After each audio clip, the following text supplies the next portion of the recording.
Assalamualaikum warahmatullahi wabarakatuh. Perkenalkan, nama saya Asmaul Husna. Saya bersekolah di SMK Al-Azhar Batam, kelas 12 jurusan akuntansi. Temuan kali ini saya akan membahas tentang akuntansi sektor publik. Apa itu akuntansi sektor publik? Pengertian akuntansi sektor publik. Sektor publik adalah sektor ekonomi yang menyediakan berbagai layanan pemerintahan kepada masyarakat. Adapun pengertian akuntansi sektor publik yaitu sebagai akuntansi dana masyarakat yang selanjutnya dapat diartikan sebagai mekanisme teknik dan analisis akuntansi yang diterapkan pada pengelolaan dana masyarakat di lembaga-lembaga tinggi negara dan departemen-departemen di bawahnya, pemerintah daerah, BUMN, BUMD, LSM, dan yayasan sosial maupun pada proyek-proyek kerjasama sektor publik swasta. Dari pengertian di atas, adapun tujuan dari akuntansi sektor publik, tujuannya itu ada dua. Yang pertama itu manajemen kontrol dan yang kedua accountability. Tujuan akuntansi sektor publik yang pertama manajemen kontrol. Tujuannya untuk memberikan informasi yang dibutuhkan untuk mengelola suatu organisasi dengan cepat, tepat, efisien, serta ekonomis atas operasi dan penggunaan sumber daya yang dipercayakan atau dianggarkan untuk sebuah organisasi. Yang kedua ada accountability. Tujuan ini hampir sama dengan manajemen kontrol, yaitu memberikan informasi yang berguna untuk manajer sektor publik yang digunakan untuk melaporkan pelaksanaan tanggung jawab daya atau bidang atau divisi yang berada di bawah wewenangnya. Selain itu, juga untuk melaporkan kegiatan kepada publik atas operasi pemerintah serta penggunaan dana atau anggaran publik. Adapun contoh organisasi sektor publik, yang pertama ada sekolah, yang kedua rumah sakit, yang ketiga puskesmas, yang keempat bandara, dan yang kelima pelabuhan. Rumus perhitungan. Rumus perhitungan dibagi menjadi tiga. Yang pertama ada ekuitas dana lancar, yaitu rumusnya aset lancar dikurang kewajiban jangka pendek. Yang kedua ada ekuitas dana investasi, rumusnya adalah aset tetap dikurang kewajiban jangka panjang. Yang ketiga adalah ekuitas dana cadangan, rumusnya adalah dana cadangan itu sendiri. Kita lanjut ke contoh soal. Kabupaten Subur Makmur pada tahun 2019 pertama kali mengadakan inventarisasi dan dihasilkan data sebagai berikut. Kas di kas daerah senilai 312.500.000, persediaan senilai 125 juta, aset tetap senilai 187.500.000, dana cadangan senilai 62.500.000, hutang jangka pendek senilai 75 juta, hutang jangka panjang senilai 156.250.000. Buatlah neraca awal singkat atas transaksi pencatatan tersebut. Nah, karena di soalnya kita disuruh membuat neraca awal singkat, jadi kita akan membuat salah satu contoh neracanya. Nah, yang pertama itu ada aset. Aset itu terbagi menjadi dua, yaitu aset tetap dan aset lancar. Nah, yang pertama kita akan membuat aset lancar.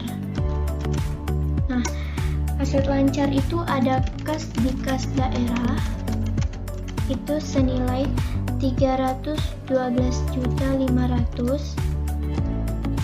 Yang kedua ada persediaan senilai 125 juta. Nah, jadi total aset lancar kita adalah 437.500.000 rupiah. Nah, yang kedua kita akan membuat aset tetap dan lainnya. Nah, aset tetap dan lainnya itu terdiri atas aset tetap itu sendiri dengan jumlah 187.500.000. Nah, yang kedua ada dana cadangan. Dana cadangan kita tadi ada 62.500.000 rupiah.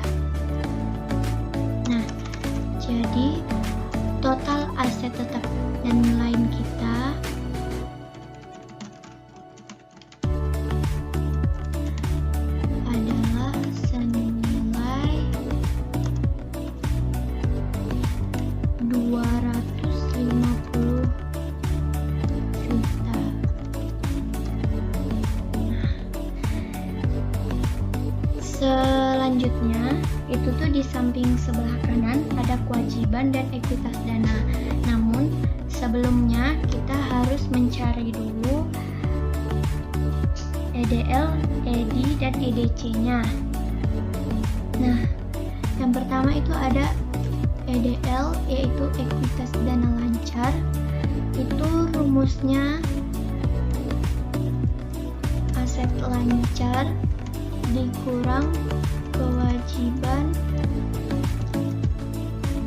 jangka pendek. Nah, yang pertama kewajiban aset lancar kita ada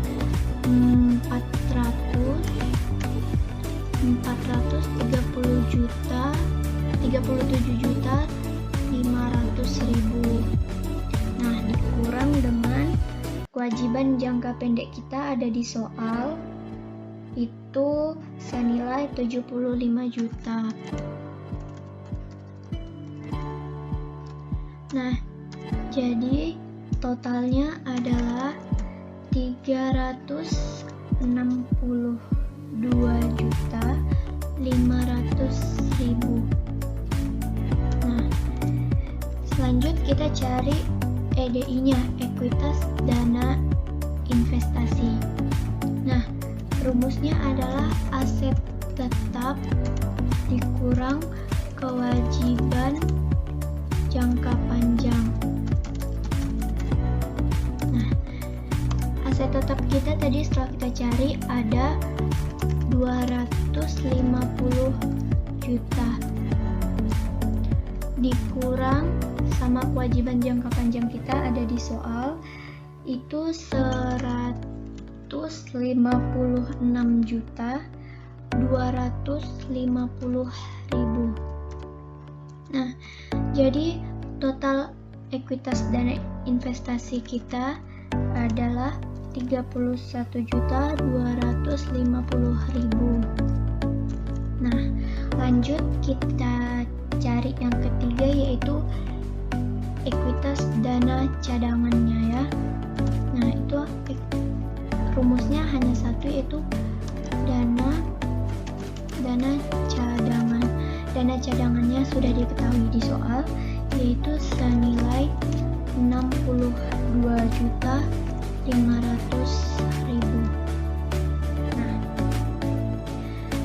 setelah kita mencari ini baru kita lanjut ke sebelahnya. Nah, setelah aset tetap ini, aset tetap dan lainnya tadi, kita lanjut di sebelahnya buat neracanya kewajiban. Nah, kewajiban ini terdiri dari hutang jangka pendek senilai 75 juta dan hutang jangka panjang itu senilai 156.250.000.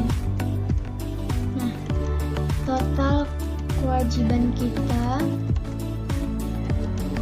adalah 231.250.000. Nah, lanjut ke ekuitas dana. Di ekuitas dana tadi ada 3 yang telah kita cari, yaitu ekuitas dana lancar tadi dengan jumlah nilai 362.500.000.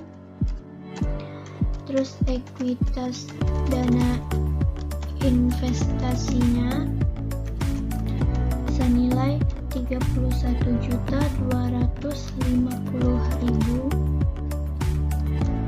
Dan yang terakhir ada ekuitas dana cadangannya yaitu senilai 62.500.000. Nah, jadi ekuitas dana kita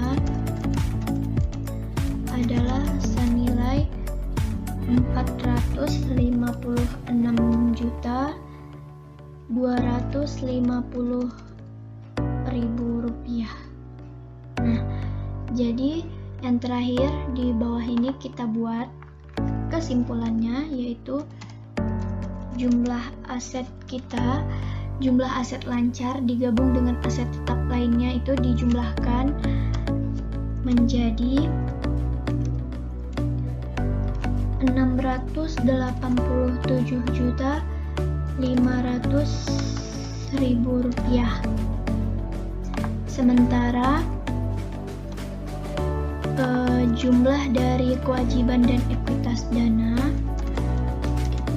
kewajiban dan ekuitas itu senilai 687.500.000 rupiah. Nah, di antara yang di sebelah kiri dan kanan harus sama jumlahnya. Nah, ini kan udah sama, berarti neraca kita sudah balance. Kalau beda di antara kanan dan kiri, berarti ada kesalahan di perhitungan dan itu tidak balance, maka neraca